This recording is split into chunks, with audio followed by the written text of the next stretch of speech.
그만큼 두 개의 체인은 다르다라는 거죠. 단기 트렌드에서는 솔라나가 활성 사용자나 거래량, 수수료 수익에서 우세하지만 장기 생태계 성숙도나 시가총액 규모 그리고 전체적인 자본 규모에서는 이더리움이 여전히 강세를 가지고 가고 있다는 겁니다. 네, 크롱님들 반갑습니다. 박종환 작가입니다. 다들 연휴 잘 보내고 계시죠? 자, 오늘은 일요일입니다. 우리 크롱님들과 오랜만에 또 알트코인 이야기를 나눠보려고 이렇게 카메라를 켰습니다. 자, 우리가 지금 시장의 상황들을 한번 살펴보면은 아직까지는 알트코인이 대세 상승장으로 진입하지 못했지만 뭔가 변화의 움직임들이 꿈틀꿈틀 나타나고 있는 것들을 우리 크롱님들도 많이 확인하셨을 텐데요. 자, 이런 흐름들, 우리가 알트코인의 전체적인 흐름을 잘 짚어보기 위해서는 이더리움과 솔라나의 움직임을 굉장히 주목해 보셔야 됩니다. 자, 오늘은요, 이더리움과 솔라나를 집중적으로 굉장히 깊이 있게 그리고 근본적인 가치에 대한 부분들을 한번 분석을 해볼 텐데, 이 두 가지 코인을 분석하는 것은 단순하게 두 가지 알트코인을 분석하는 것이 아니라 앞으로 이 시장의 주도권을 어떤 프로젝트들이 어떤 흐름들이 잡아나갈 것인지에 대해서 큰 흐름을 파악하는 겁니다. 결국은 이 두 개의 코인을 공부한다는 것은 알트코인의 전체적인 흐름을 안다는 것이기 때문에 굉장히 중요하다라고 강조를 드리겠습니다.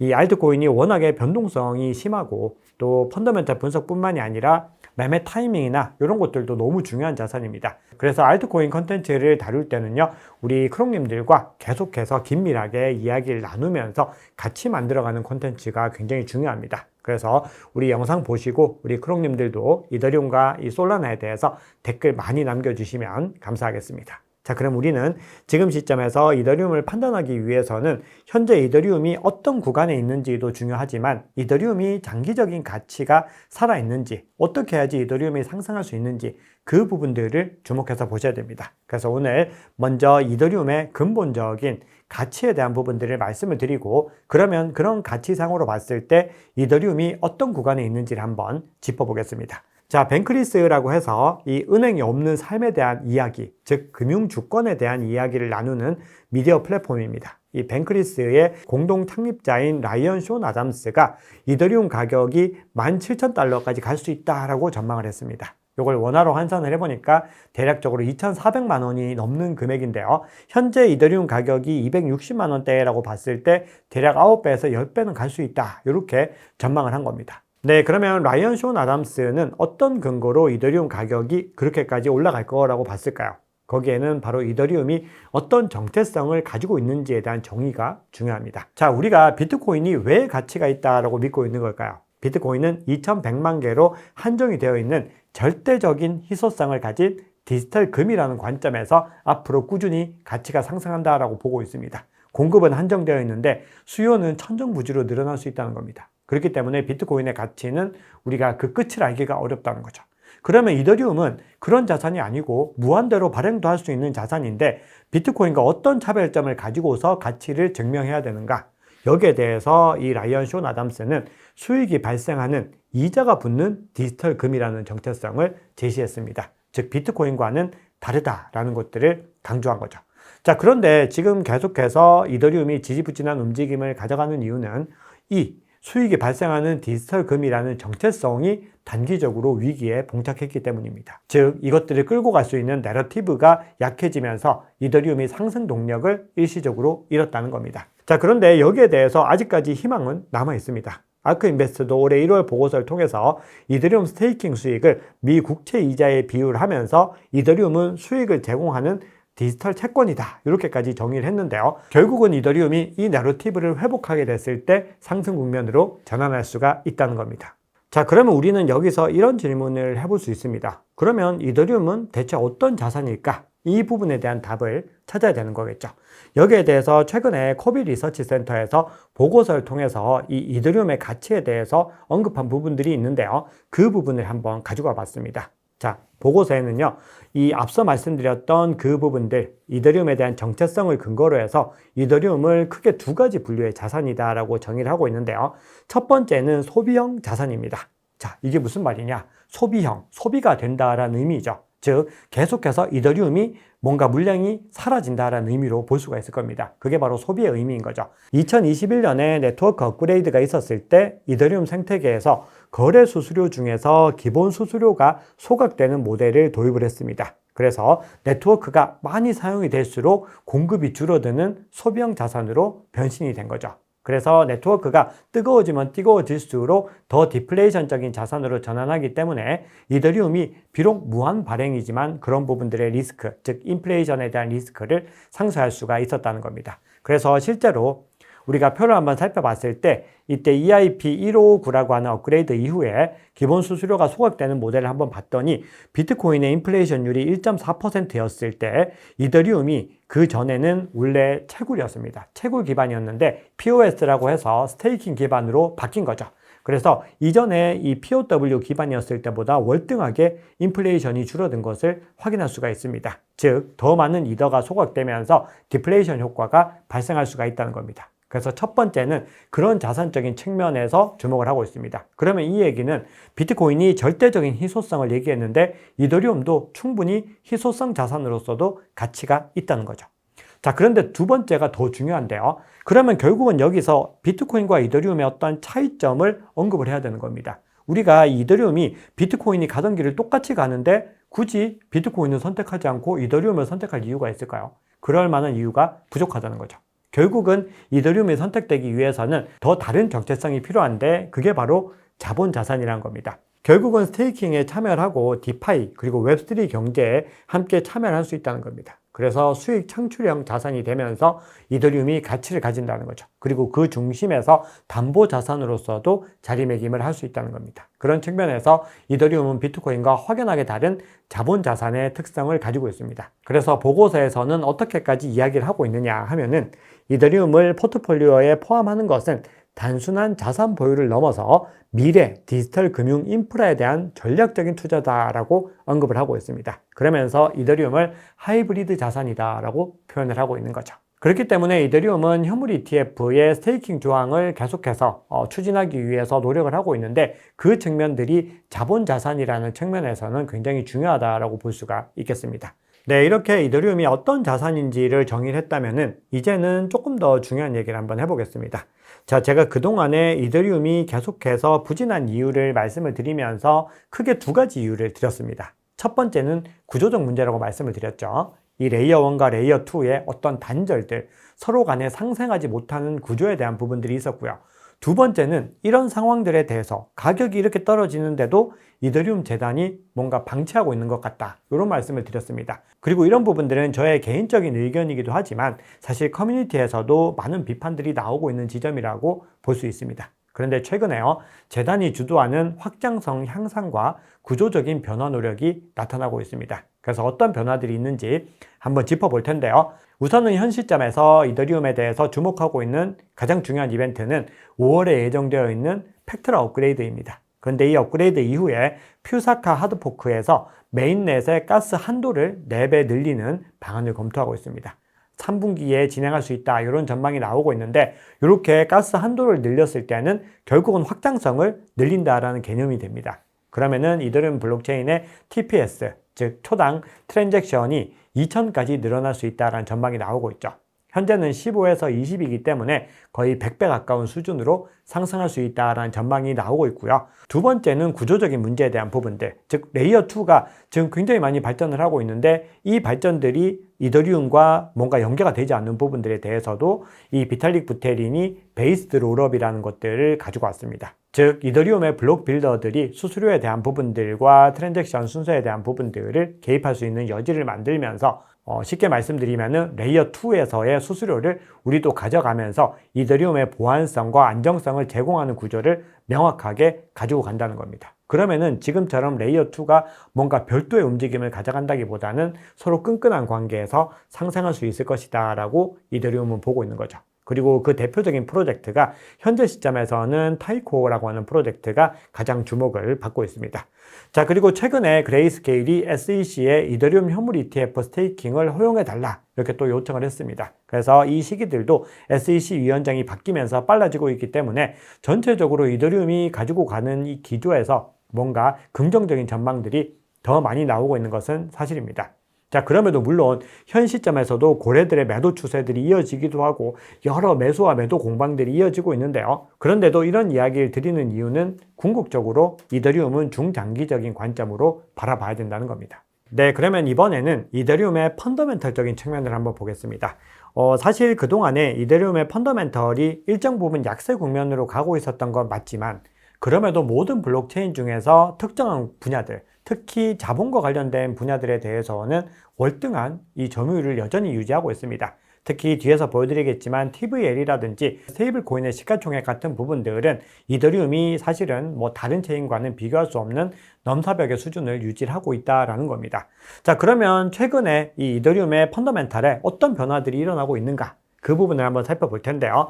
자, 첫 번째 보여드릴 지표는 새로운 채택의 증감률을 한번 살펴볼 텐데, 보시면 이렇게 겉으로 봤을 때는 작은 상승으로 보이지만 이게 실질적으로는 굉장히 크게 상승을 한 겁니다. 그래서 한 주 동안에 신규 도입률이 40%가 상승하는 움직임을 보였습니다. 이 얘기는 신규 사용자들이 이더리움에 이제 관심을 보이고 있다는 겁니다. 즉 이더리움이 펀더멘털 대비로 너무 많이 하락을 했기 때문에 이제는 이더리움에 뭔가 진입을 해야 될 때가 아닌가, 이런 관점들이 많이 나오고 있다는 거죠.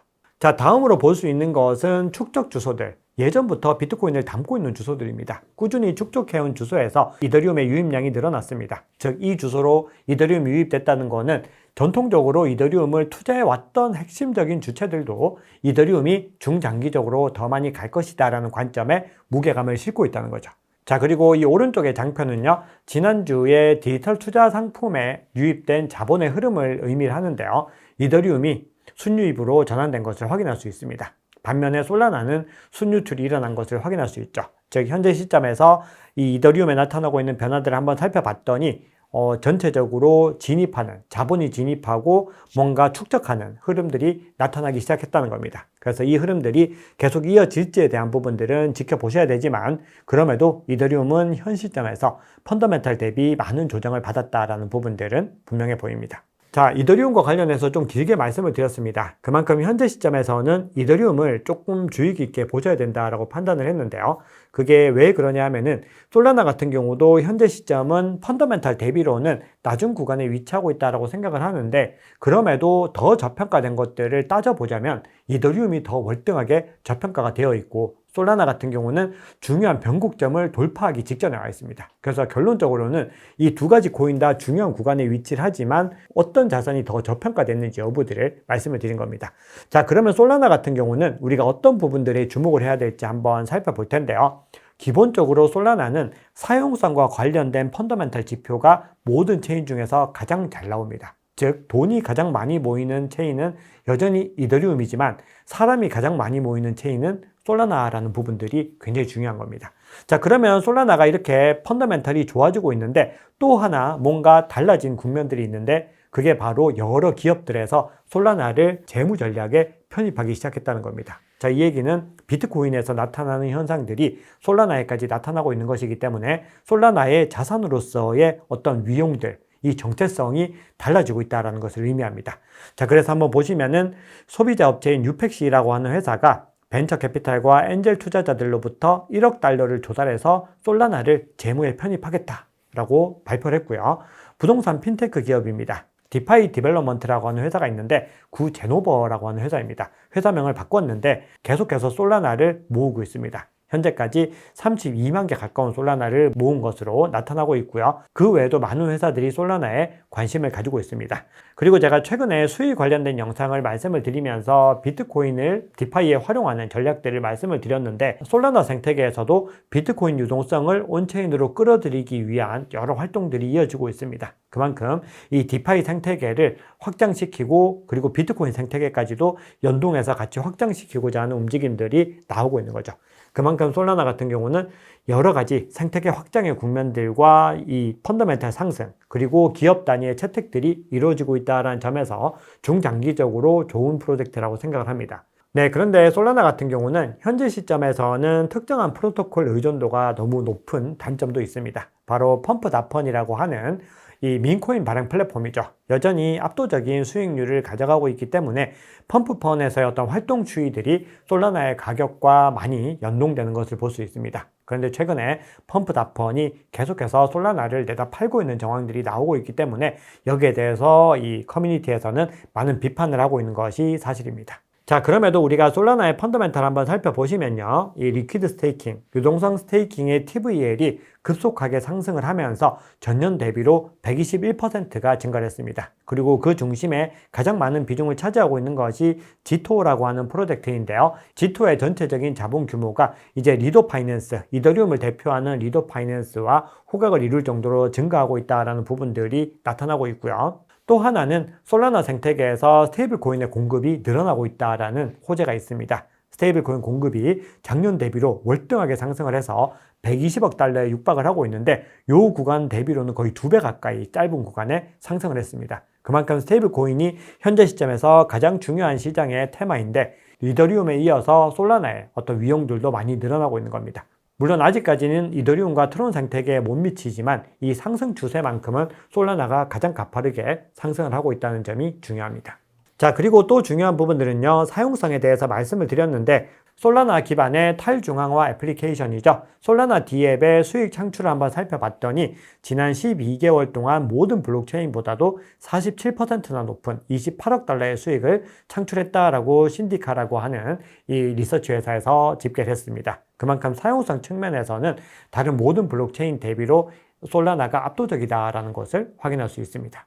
자, 이렇게 D앱 생태계에서 수익률 측면에서 솔라나가 부각이 되다 보니까 최근에 개발자들의 선호도도 솔라나 생태계로 많이 몰려가고 있습니다. 여전히 개발자의 전체적인 추이에서는 이더리움 생태계가 월등하게 많지만 상승률 추이를 한번 볼까요? 풀타임 개발자들의 1년 동안의 상승률을 봤더니 이더리움은 계속해서 하락을 하고 있는데 솔라나는 계속해서 두 자릿수 상승세를 기록을 하고 있습니다. 그만큼 개발자들이 더 선호하는 프로젝트가 향후에 중장기적으로 상승을 지속할 가능성이 더 높다, 이렇게 볼 수가 있습니다. 자, 그러면 마지막으로 두 개 체인을 한번 비교를 해보겠습니다. 제가 앞서 간단하게 언급을 드렸는데요. 결국은 자본이 가장 많이 모이는 프로젝트는 이더리움이라고 강조를 드렸습니다. 우리가 TVL이라고 해서 총 예치된 자본입니다. 이 디파이와 체인에 묶여있는 자산 규모가 가장 월등하게 많은 체인이 바로 이더리움입니다. 현재 솔라나 대비로 했을 때 6배에서 8배 가까이 많이 나오는 것을 볼 수 있습니다. 그만큼 이더리움은 자본의 측면에서 가장 신뢰받고 있는 네트워크라는 의미인데요. 반면에 탈중앙화 거래소에서의 사용량이나 사용성 지표에서는 솔라나가 높은 점유율을 가져가고 있습니다. 그만큼 두 개의 체인은 다르다라는 거죠. 단기 트렌드에서는 솔라나가 활성 사용자나 거래량, 수수료 수익에서 우세하지만 장기 생태계 성숙도나 시가총액 규모, 그리고 전체적인 자본 규모에서는 이더리움이 여전히 강세를 가지고 가고 있다는 겁니다. 그래서 투자 전략으로 봤을 때 두 가지가 다 좋은 코인이라고 보고 있지만 빠른 거래와 확장성을 선호하는 투자자는 솔라나를, 안정성 중심의 포트폴리오를 구성했을 때는 여전히 이더리움이 더 유리한 측면이 있다고 생각을 합니다.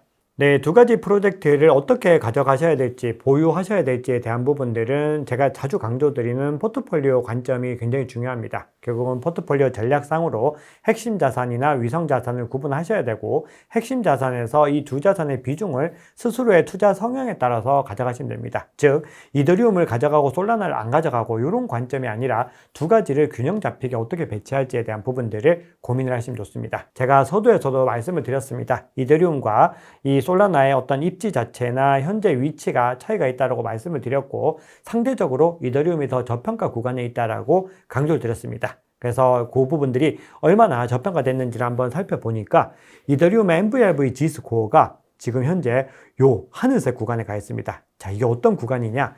대세 상승장이 끝나고 크립토 윈터 구간으로 접어들었을 때나 요 구간에 가는 거고, 대세 상승장이 진행되기 시작을 하면 한 번도 이 구간들을 가지 않았는데 이번에 대세 상승장 구간에서 이 지점을 터치를 했습니다. 그만큼 이더리움은 과매도 중에서도 극도 과매도 상태다라는 것을 의미하기 때문에 투자의 관점으로 봤을 때는 지금이 이더리움에 접근하기에는 상당히 좋은 시기가 맞습니다. 그래서 제가 앞서 강조드렸던 그 내용들에 대해서 우리 크롱님들께서 공부를 하셔가지고 이더리움에 대한 확신을 가지고 계신다라는 관점, 그런 관점이 있으실 때는 현재 시점에서 이더리움을 꾸준히 모아나가는 전략도 유효하지 않을까 생각을 합니다. 다만 이더리움에 대한 확신이 없는 상태에서 그렇게 접근하시는 것은 위험할 수 있다는 거 강조드리겠습니다. 그래서 그런 부분들은 제가 크립토 연구소를 통해서도 자주 강조를 드릴 테니까요. 앞으로도 알트코인 관련된 소식들과 포트폴리오 전략, 그리고 다양한 소식들 접하고 싶으신 분들은요, 좋아요, 댓글, 그리고 구독 꼭 부탁드리겠습니다. 네, 오늘 준비한 얘기는 여기까지입니다. 우리 크롱님들 남은 연휴도 편안하고 행복하게 보내시기 바랍니다. 늘 우리 크롱님들의 행복한 투자, 성공 투자를 응원합니다. 감사합니다. 박 작가였습니다.